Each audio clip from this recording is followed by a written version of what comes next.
Pablo, ¿qué pasa con la ley corta? ¿Por qué esta cosa que aparece como una buena noticia para que es darle más competencia a los gobiernos regionales, elección directa del CORE, elección directa del intendente, se enreda ahora en estos últimos 2 meses? Perfecto. Un dato. La transferencia de competencia, las cuestiones de fondo que nos importan a los descentralizadores o a los regionalistas, es una discusión que es más propia de la ley larga. Por lo tanto, uno podría decir, a primera vista, esta ley que viene a regular las funciones y atribuciones de los presidentes de los consejos regionales es una ley de menor envergadura, no una ley particularmente importante. ¿Qué es lo que hace esta ley? Dice, algunos consejos regionales aplicaron directamente la Constitución y empezaron a elegir a sus consejeros regionales.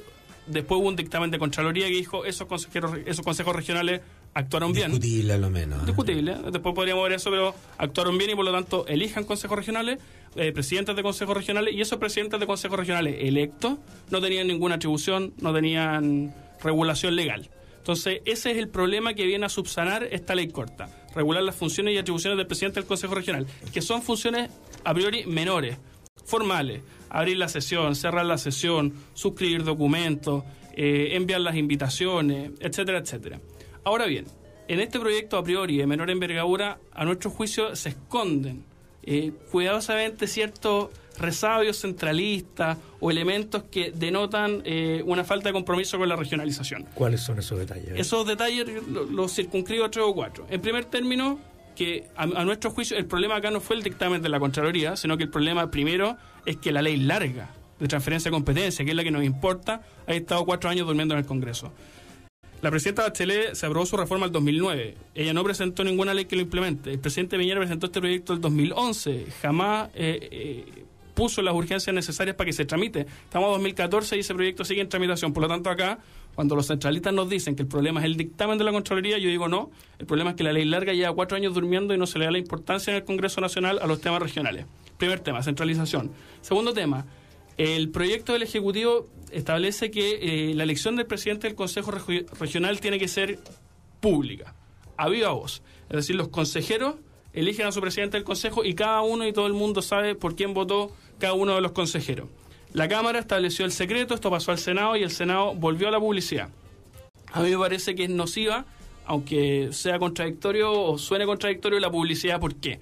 Porque cuando nosotros establecemos la publicidad de las votaciones del presidente del Consejo Regional, lo que estamos haciendo es permitir a los organismos centrales de los partidos políticos que controlen la elección del presidente del Consejo Regional, y por tanto el secreto fomenta la libertad del consejero regional y que esto no se transforme en meras cajas de resonancia de los partidos políticos que están su casa matriz están en Santiago, están en Providencia. Claro.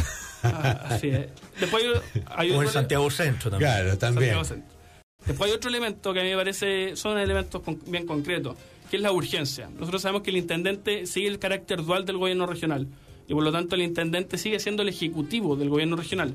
Y el intendente puede, dice el proyecto, presentar urgencias a las materias. Es decir, respecto de la tabla que arma el Consejo Regional, el intendente puede priorizar la tabla, en términos muy sencillos. Y el proyecto venía sin ningún tipo de contrapeso. Hay que recordar que el intendente no es electo y los consejeros regionales son un órgano colegiado electo democráticamente por los territorios.